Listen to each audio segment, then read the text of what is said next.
Hi, and welcome to this live reading from Home to the Outback. Welcome to Bunya Junction Book 1 by Nicole Flockton, and this is presented by Itsy Bitsy Book Bits. Chapter 1. Dr. Ryan Flanagan stared at the papers on his desk. His favorite black Mont Blanc fountain pen lay on the glass surface, ready for him to pick up and sign on the solid black line. On the other side of his office wall, his former best friend and practice partner, Toby Clark, anticipated the moment Ryan opened his door and handed over the sheaf of papers signaling the end of their 10-year association.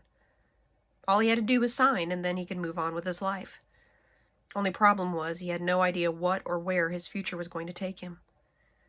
Pushing away from the desk, he walked over to the bank of windows and gazed out at the million-dollar view he had of Sydney Harbor. A view 10-year-old Ryan had dreamt of one day having. It sure as hell beat the view he'd had growing up. As one of the most renowned plastic surgeons in Australia, he'd worked damn hard for this view.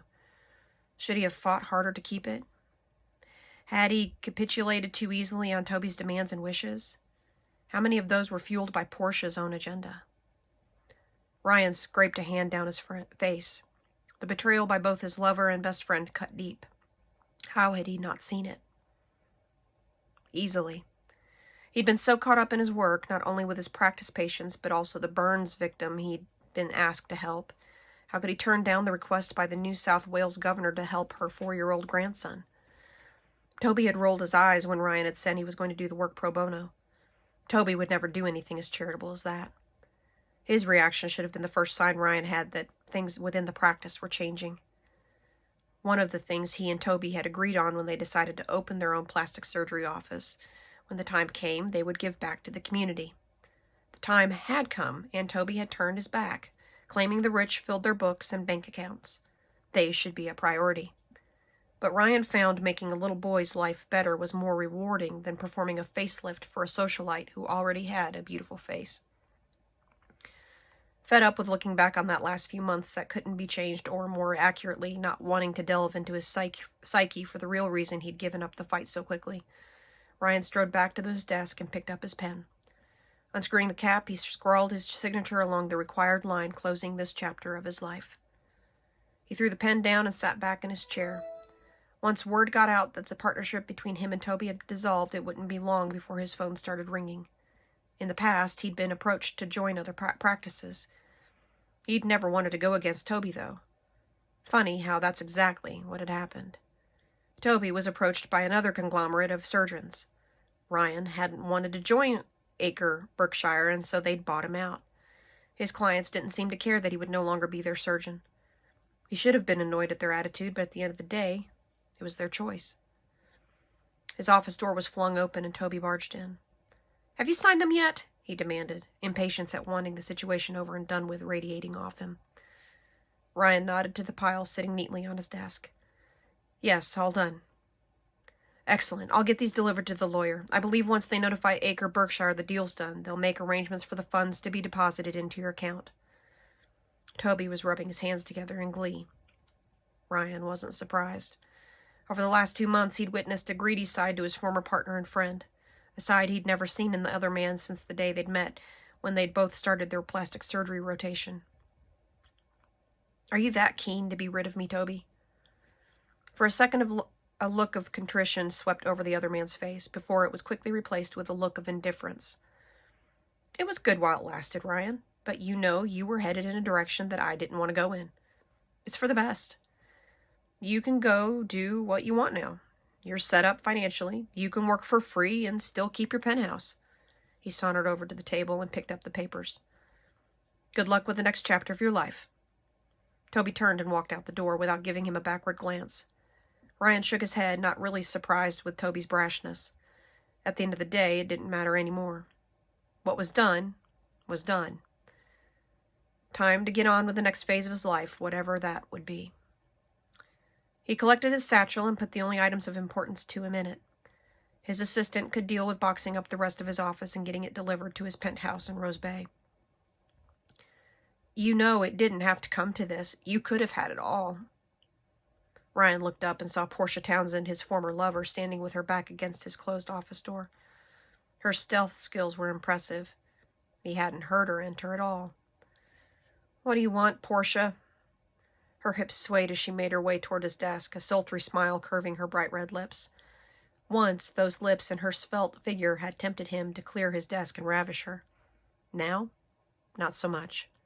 Not since he worked out that beneath the facade of designer clothes and immaculate makeup lay a calculating woman who was looking for someone to worship her and shower her with money and jewels, something he'd never done, but something Toby appeared more than happy to do.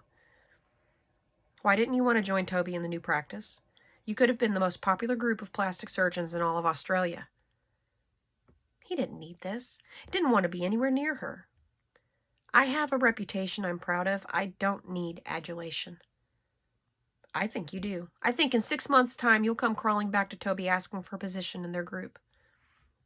Ryan tossed his head back and laughed. How had he ever thought she was a worthy partner? At 36, he should have known better than to let his dick make his decisions for him. Dream on, Portia. The second I walk out that door, I won't even think about Toby again. He was more than happy to extinguish our friendship. I don't need people like him or you in my life. He collected his bag and strode past her, her musky perfume cloying. Enjoy your life. I hope it's all you want it to be. He slammed his office door and headed toward the bank of lifts into a future that had to be better than the last 2 months of his life. 2 days later, Ryan sat on his balcony enjoying the morning sun, sipping on a latte after his early morning jog.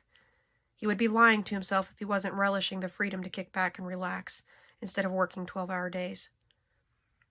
He picked up the email he printed out and ran over it again. He'd been right. Once word had gotten out that he was now a free agent, he had people contacting him with offers to join their practices.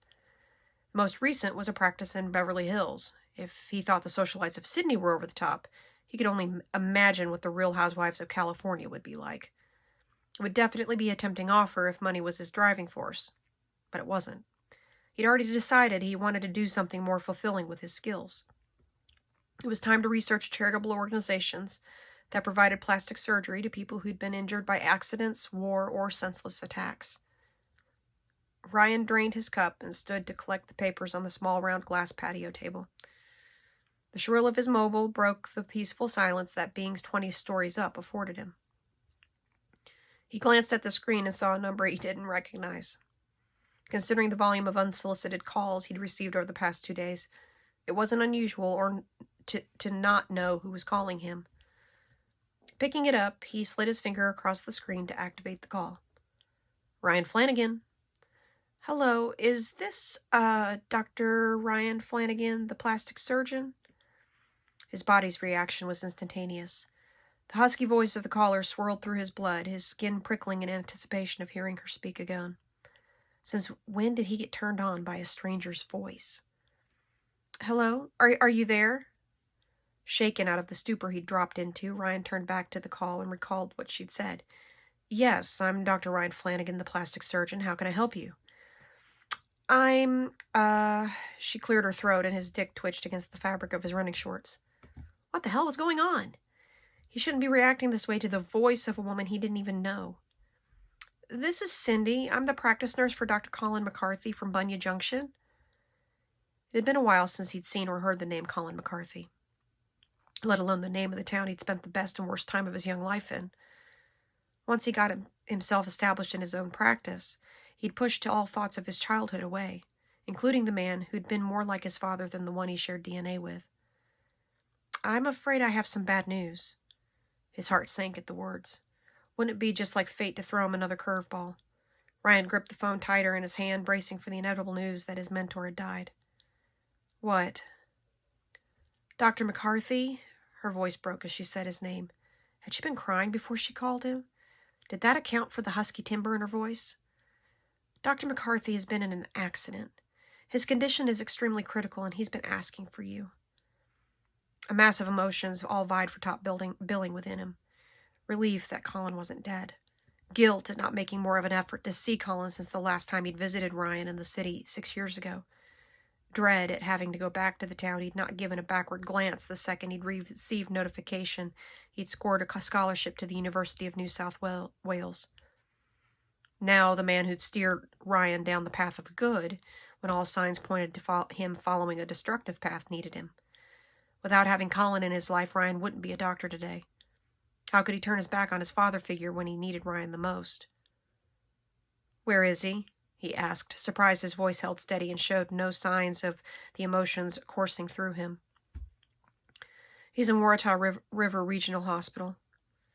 Ryan remembered the name of the largest hospital in the region surrounding Bunya Junction. But if Colin was seriously injured, why wasn't he being transferred to one of the hospitals in Sydney? If he knew Colin, and he was still the same man he'd known all those years ago, he'd want to stay at the local hospital. He'd be confident the doctors there would do everything needed to get him better. "I know it. I'll be there as soon as I can." "Thank you. I'll be sure to let Dr. McCarthy know you're on your way. I'll tell him to hang on for you." Before he could respond, the line went dead. He wanted to immediately call her back, but with the way she stuttered over the words, he could tell her emotions were about to bubble over. He needed to move, needed to pack a bag and get on the road. The drive to Waratah River would take at least 4 hours. Ryan glanced at his watch. It was just after 8. By the time he got himself organized, he could be on the road within the hour. Hopefully, he'd miss the bulk of the morning commuters and be there by 1 in the afternoon at the latest. As much as he didn't want to make this trip, he knew he had to. If the roles were reversed, he knew Colin wouldn't hesitate to come and see him. Ryan hoped he would get there in time. Cindy Carruthers gazed at the bruised face of the man who'd given her a lifeline 2 years ago when she'd returned home to Bunya Junction, beaten and downtrodden, a shadow of the woman she'd been when she'd graduated university with her sparkling new nursing degree. She willed Colin to hang on, to fight with everything he had so she could joke with him once again about Mrs. Penny's bunions, or when Mr. Potter went through a stage of thinking he'd like to be a naturist and wandered into the surgery naked as the day he was born. Ryan on his way? She looked over her shoulder and saw her brother, Scott, standing in the doorway. He was the chief registrar of Waratah River Regional Hospital, and she couldn't be prouder of her twin. "Yeah, he should be here in a few hours." Scott came into the room and laid his hand on her shoulder, squeezing gently. She placed her hand over his, grateful for his support. She missed her twin while she'd been living in Melbourne. They'd tried to make time to see each other, but he'd been busy establishing himself back here at the hospital, and she'd been living her life, picking the wrong guy to pin her future on. Being close to him again was wonderful in times like this, when she needed his quiet strength. He'd given it to her when she'd returned as well. Treating Colin had to be as hard for Scott as it was for her to sit and watch him fade away. Colin McCarthy had been her brother's inspiration for going into medicine, and he'd been a safe haven for her when she'd needed it. "Good. How are you doing?" He probably didn't need to ask. He could tell she was upset, just like she could tell he was as well. Their twin connection as strong as ever. "You know, I'm okay. I just hope Colin can... If I know him, he will." He leaned down and pressed a kiss on her cheek. "I'll be back when Ryan arrives." "Thanks." He walked out, leaving her alone again, and she wanted to call him back. Her brother's presence helped her cope with the unpleasantness that was unfolding in front of her. "Colin, you have to fight. I know it seems bad, but I managed to get hold of Ryan, and he said he would come and see you. You know you want to see him." Cindy had gone to school with Ryan, but he was 2 years older than her, so she hadn't spent much time with him. On the other hand, Scott had been friends with him. It had been an unlikely friendship, considering they weren't in the same grade together, but somehow they'd gravitated toward each other. They'd got up to some of the usual antics most teenage boys did. Good-natured fun. But not everyone had been happy with the friendship between her brother and Ryan. Her parents had been convinced that Ryan was going to turn Scott into a criminal, regardless of the fact that Ryan lived with the town's doctor. Their relief had been palpable when Ryan left town to go to university. While she'd been living in Melbourne after her stint at uni, she'd heard that Ryan hadn't bothered to visit Colin at all, and his friendship with Scott had almost become non-existent. The gossip around town was he'd been too busy making a big name for himself to visit the man who'd given him a roof over his head when he hadn't had to. The townsfolk had long memories. They held on to grudges like nobody's business, especially if they thought their favorite doctor had been slighted. Not to mention all the trouble they believed Ryan had caused as a teenager. Colin always staunchly defended Ryan to those who badmouthed him, but the town would not welcome him back with open arms. Colin had reminisced many times to her about Ryan and how proud he was with all that he had achieved. He didn't begrudge Ryan any of his success. Colin had shown her many pictures of the other man, and he'd been most proud of the one of him and Ryan together at Ryan's graduation. She'd been struck by how happy they both seemed to be in the photo. She'd been blown away by how Ryan had matured into a good-looking man. She remembered him as being gangly and having issues with acne. She'd kind of avoided him when he and Scott hung out, except that one time he'd stopped by the house when she and Scott had both gotten the flu. He'd given Scott some comics and he'd given her some flowers. He hadn't been allowed to stay long, but it was a gesture she hadn't forgotten. One thing she did know was that in all their conversations about Ryan, Colin hadn't been able to hide the sadness over their strained relationship. When she'd broached the subject of what happened after Ryan's university graduation, her boss had shut down and she'd never asked again. "Ryan?" whispered Colin. It was the same word he'd kept repeating since he'd been brought in. "Ryan's on his way. He'll be here in no time, and then you can wake up and tell him off for leaving you." Cindy waited for a response, anything to acknowledge that Colin was coming back to them. She'd read his chart. He'd sustained severe injuries in the car accident. He'd survived the grueling 8-hour surgery to fix some of his injuries, but there was still more they needed to repair. The prognosis didn't look good, and deep down she believed Colin was hanging on simply for Ryan. Preparing herself to lose the man who she'd known all her whole life and who'd provided her with a job when she needed it most wasn't easy. Both her parents were alive, and she'd been young when her grandparents had died.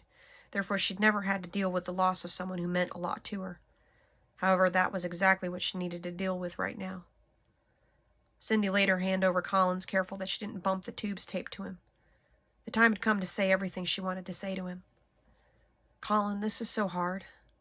I wanted to say thank you." Her voice broke, and she swallowed down the sob threatening to erupt from her. "Thank you for taking me under your protective wing the second I arrived home. You welcomed me with a hug and didn't say a word about the visible signs of what I'd been through. You bided your time and gave me the space I needed to heal. When I was ready to talk, you respected me and held me when I cried, as I told you all about what had happened between Mario and I, and the incident in the hospital. I don't think I can ever thank you enough for doing that. Telling you gave me the courage to tell my family. You've been a great friend to me, Colin, and when you're all better, I'm going to buy you a big, juicy steak."